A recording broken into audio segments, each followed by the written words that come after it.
You have 24 hours to demolish that structure or we're involving law enforcement. That's what HOA President Catherine Reynolds screamed at me before I revealed the devastating secret that would completely obliterate her world. Drop a comment below. What would you do if neighbors tried to steal your property? Let me know where you're watching from. My name is David Martinez, a 44-year-old construction contractor who inherited 6 acres of pristine Colorado wilderness from my reclusive uncle Roberto. After a brutal divorce and months of legal battles, this mountain sanctuary felt like divine intervention. A place where I could rebuild my life and show my 16-year-old daughter Sophia that her father wasn't a complete disaster. Uncle Roberto had vanished into the Rockies back in 1982, appearing only at family gatherings smelling of campfire smoke and motor oil. Most relatives dismissed him as the eccentric mountain hermit. When his attorney contacted me about inheriting his property, I realized Uncle Roberto understood something the rest of us missed. The land was absolutely breathtaking. Crystal-clear creek water cascaded over granite boulders. Red-tailed hawks soared between towering pine trees, and the crisp mountain air mixed sage and pine into nature's perfect aromatherapy. An old concrete foundation marked where Roberto had started some project, plus a workshop that belonged in a frontier museum. Standing there breathing air unpolluted by city smog, I felt genuine hope for the first time in years. I liquidated my retirement savings, resigned from my urban job, and began constructing a modest log cabin. Nothing extravagant, just a solid home where Sophia could visit weekends and witness her dad building something meaningful instead of destroying his marriage. The therapeutic rhythm of hammer striking nail, the satisfying bite of saw through timber, after endless months of divorce attorneys and paperwork. Honest manual labor felt like psychological healing. Day 4 of construction brought an unwelcome visitor. Catherine Reynolds emerged from a spotless white Lexus SUV like some corporate harbinger of doom. Mid-50s, designer business attire, clutching a leather briefcase like medieval armor. Her stiletto heels clicked across rocky terrain with military precision, while her overwhelming perfume clashed so violently with pristine mountain air, it triggered instant headaches. "Excuse me." She marched across my property with ownership authority. "Are you the person responsible for this unauthorized construction project?" I powered down my circular saw, noting how she pronounced person, like it left bitter aftertaste. "David Martinez, building a cabin on my inherited land. Catherine Reynolds, Evergreen Estates HOA President." She flipped through official papers with theatrical drama. "This construction violates numerous community covenants. 0 permits, 0 architectural approval, 0 environmental impact assessment. Frankly, this rustic approach threatens our neighborhood property values significantly." I surveyed endless wilderness stretching toward distant peaks. "What neighborhood? I don't observe any houses." Evergreen Estates Homeowners Association governs all residential properties within our established jurisdiction. She produced intimidating legal documents. "Your uncle signed these binding covenants when we incorporated 7 months ago. You inherited every obligation." 7 months ago? Uncle Roberto died 9 months ago. She handed me a cease and desist order demanding immediate construction termination plus invoicing for $3,200 in accumulated violation penalties. "Remove all materials within 48 hours, Catherine announced coldly. "Daily penalties begin at $600, doubling weekly. We protect community standards very seriously." Then she delivered her real message. "Let me be direct, Mr. Martinez." Her eyes swept my work clothes, beat-up pickup truck, and calloused hands. "This isn't the demographic where people in your situation typically succeed. We maintain certain expectations regarding resident quality. I'd hate for your daughter to experience embarrassment from any unpleasantness." Mentioning Sophia hit like a sledgehammer to the chest. This woman had investigated me, knew about my divorce, financial struggles, my child. "Are you threatening my family?" Catherine's smile was sharp as winter wind. "I'm offering neighborly advice. Some battles aren't worth fighting, especially when you're clearly outmatched." Catherine didn't wait 48 hours. She returned next morning with a lawyer whose competence inspired zero confidence. Gerald Hutchins looked like he earned his degree from a correspondence course. Cheap suit, coffee-stained tie, briefcase held together with duct tape and desperation. "Mr. Martinez," Catherine announced with theatrical authority, "you're being served official legal documents. Cease construction immediately and prepare for significant financial consequences." Hutchins nervously shuffled papers. "Pursuant to Evergreen Estates HOA covenants, you owe $18,500 in retroactive violation penalties.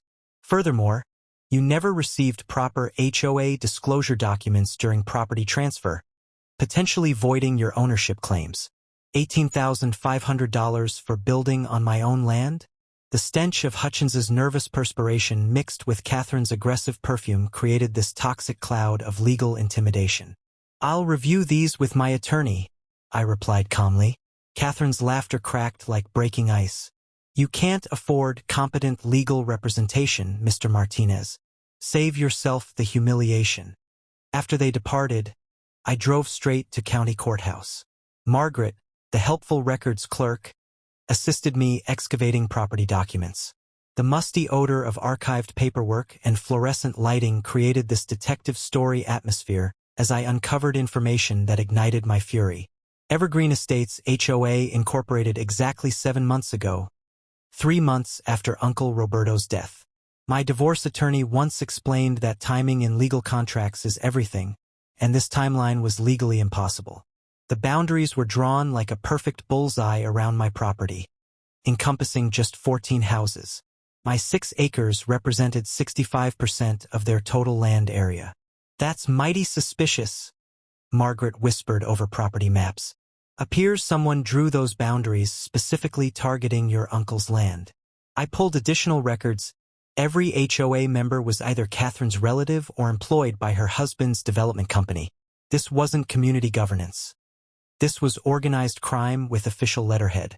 I'd read sufficient legal thrillers to understand that deceased individuals cannot sign new contracts, nor can you be retroactively bound by agreements created after you already owned property. Time for my counterattack. I contacted Lisa Chun, a razor-sharp real estate attorney. Her office smelled like fresh coffee and pure determination. "This is legally impossible," Lisa declared, spreading documents across her conference table. "You cannot retroactively bind a deceased person to new covenants formed after their death.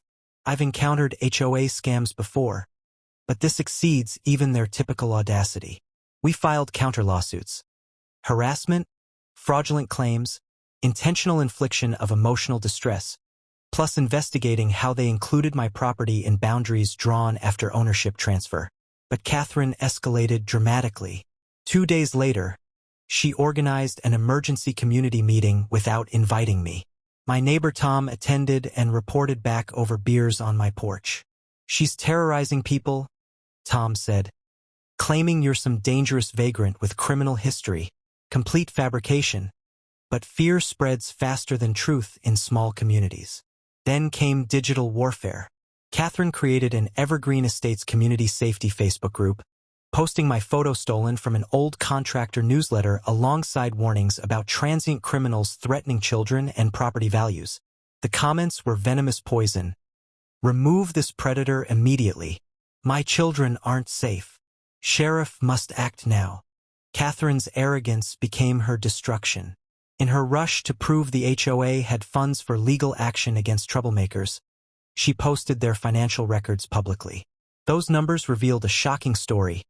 $923,000 collected in special assessments over 7 months from 14 houses. That's over $65,000 per family. For what? No community amenities, no shared facilities, no infrastructure projects. I'd learned during my divorce that legitimate expenses always have paper trails. When lawyers can't show exactly where your money went, it usually went into someone's pocket. Lisa nearly choked on her coffee when I showed her the Facebook evidence. She just publicly admitted to massive financial fraud. Catherine handed us a federal case on a silver platter. Catherine's next move came at 2:30 a.m. with breaking glass and acrid diesel fuel burning my nostrils awake. I stumbled outside to find my construction site resembling a war zone. Someone had attacked my lumber pile with a baseball bat, scattering boards like giant pickup sticks. My generator lay overturned, fuel soaking into pine needles with sharp chemical stench. Roofing nails glittered across my access road like deadly confetti, strategically placed to shred any tire crossing them. By sunrise, I discovered my truck sitting on 4 flat tires and an anonymous EPA complaint in my email claiming I was destroying sensitive wetlands, referring to a tiny seasonal creek that had babbled through my property since before Catherine was born. But psychological warfare was just beginning. Around noon, vehicles started appearing across my driveway entrance. Not completely blocking access, that would be obviously illegal, just positioned so I'd need automotive gymnastics to reach my own land. Then came fake safety signs. Official-looking hazardous construction zone. Authorized personnel only warnings sprouted along the mountain road like poisonous mushrooms. They looked legitimate enough to fool my contractor Pete, who called in panic. David, I have 3 clients asking if I'm licensed for hazardous waste cleanup. Word spreading that your site is contaminated. I can't afford losing other contracts over this. Catherine had weaponized my community connections against me. Sabotage meant desperation, and desperate people make traceable mistakes. That night, I was prying up floorboards in Uncle Roberto's workshop when my crowbar struck something definitely not wood. The metallic clang echoed through dusty space like destiny's bell. Beneath 40 years of accumulated sawdust and motor oil stains, I found a steel lockbox the size of a briefcase, painted military green, and secured with a combination probably set during the Reagan administration. The musty odor of old documents hit me like a tsunami when I finally cracked it open using Uncle Roberto's birthday. The romantic had used the day he purchased this land. Inside were manila folders thick as phone books, corporate seals substantial as gold coins, and enough legal paperwork to choke a courtroom. But it was the incorporation certificate on top that made my hands tremble. Martinez Holdings LLC, incorporated March 12, 1999. Sole proprietor, Roberto J. Martinez. Uncle Roberto hadn't just owned 6 acres of mountain paradise. He'd secretly formed a holding company 26 years ago and used it to quietly acquire something that would change everything. The next document explained his financial masterpiece. In 2011, the original developer who built the Evergreen Estates subdivision went bankrupt during the housing crash. While everyone else fled real estate, Uncle Roberto stepped in like a ghost and bought all defaulted mortgage debt for pennies on the dollar. Not the houses, the actual land underneath them. Every single property in what would become Catherine's HOA kingdom was built on land Uncle Roberto owned through his holding company. The homeowners had been paying mortgages faithfully for over a decade, thinking they owned their land. But legally, they were tenants. I was holding the deed to an entire neighborhood. 52 houses, 14 of which had formed Catherine's precious HOA, all sitting on land that belonged to me now. The weight of Uncle Roberto's secret sat on my shoulders like lead as I spread incorporation documents across Lisa's conference table. "This is legally bulletproof," Lisa said, examining the corporate seal under her desk lamp. "Your uncle was meticulous. Every document properly filed, every payment tracked, every legal requirement met for 26 years. She outlined our options. Plan A, reveal landlord status immediately. Negotiate HOA dissolution. Plan B, selective enforcement, terminate leases only for harassment ringleaders. Plan C, full nuclear option, media exposure, federal investigation, complete community upheaval. What about Plan D? I asked. Use this leverage to build something better. Catherine's been stealing from these people while lying about property ownership. What if we expose the financial crimes but offer the community a path forward? The Evergreen Estates Community Center had never seen a crowd like this. 97 people packed into space designed for maybe 65, with news cameras positioned along walls and county officials occupying the front row like trial judges. Catherine stood at the podium like a general addressing troops before battle. Her PowerPoint presentation, Protecting Our Community, the David Martinez Threat Assessment. "Ladies and gentlemen," she began, "we gather tonight to address the clear and present danger that David Martinez represents to our peaceful community." I sat in the back row wearing my cleanest work shirt, holding a leather document folder containing enough legal dynamite to level mountains. Catherine's presentation was masterful manipulation. Photos of my threatening construction project, screenshots of my menacing social media presence, actually electrical work I'd posted to help other contractors, charts showing declining property values in areas with transient populations. This individual owes our community $127,000 in accumulated fines and legal fees, Catherine announced. He has repeatedly threatened violence against families, attempted to intimidate our children, and yesterday was investigated by federal authorities for terrorist activities. The crowd murmured fearful approval. These were good people fed a steady diet of lies for months. Furthermore, she continued, Mr. Martinez's continued presence threatens a major economic development opportunity that could benefit every family in this room. Mountain Ridge Resorts has offered our community partnership in a $60 million project that would create jobs and increase property values significantly. There it was, the real motivation finally revealed publicly, recorded by 3 news cameras and witnessed by county officials. She opened the floor for victim impact statements. 3 rehearsed neighbors delivered tearful testimonies about feeling unsafe and terrorized by my presence. The performance was so synchronized it resembled community theater. Then Catherine made her fatal mistake. Does anyone else have concerns about this dangerous individual threatening our community? I stood up slowly, my leather folder tucked under one arm. I do, actually. Catherine's confident smile faltered like a slipping mask. You have no right to speak here. Actually, Catherine, I said, walking calmly toward the front. I think you'll find I have every right to speak. In fact, I have more rights in this room than anyone else. The crowd's murmur shifted from supportive to confused. My name is David Martinez, and I'm the sole owner of Martinez Holdings, LLC. I opened my folder and removed Uncle Roberto's incorporation documents, which means I'm the legal landlord of every single house in this subdivision. The silence that followed was so complete you could hear individual heartbeats. Then the room exploded into chaos. You own the structures, I announced over the mayhem. But the land underneath belongs to me, has for 26 years through my uncle's holding company.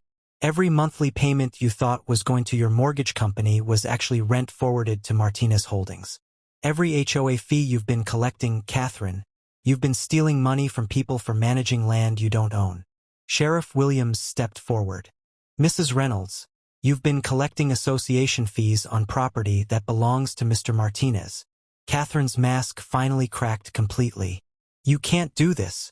I've spent years building this community.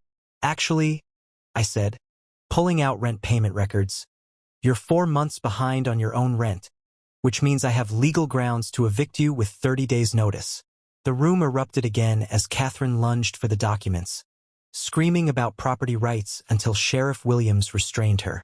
But I'm not here for revenge, I announced over the chaos. I'm here to offer partnership.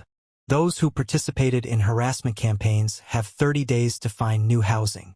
Everyone else, your rent just got cut in half, and we're building a real community together. As federal agents entered to arrest Catherine for wire fraud, her final scream echoed through the mountains. You can't do this to me. I am this community. But communities aren't built on theft and lies. They're built on truth. 3 months later, I sat on my cabin porch watching neighborhood children play safely in what used to be Catherine's restricted access common area when Sophia arrived for her weekend visit. Dad, I got into Colorado State with a full scholarship, she announced, wrapping me in a bear hug. And you know what convinced the admissions committee? My essay about how my father taught me that real strength isn't about getting revenge. It's about building something better from corruption's ashes. Catherine Reynolds was serving 22 months in federal prison, plus paying $180,000 in restitution to families she'd defrauded. 7 of her harassment enablers had quietly relocated, their leases terminated and crimes documented. The remaining 45 neighbors embraced our community transformation with enthusiasm that surprised everyone. With rent reduced to half their previous mortgage payments, families suddenly had money for home improvements, children's education, and actual emergency savings. The most meaningful change was the Roberto Martinez Community Justice Fund, established with money recovered from Catherine's fraudulent schemes. The fund now provides free legal aid for families fighting corrupt homeowner associations across 4 states and has already helped expose similar financial crimes in 23 communities.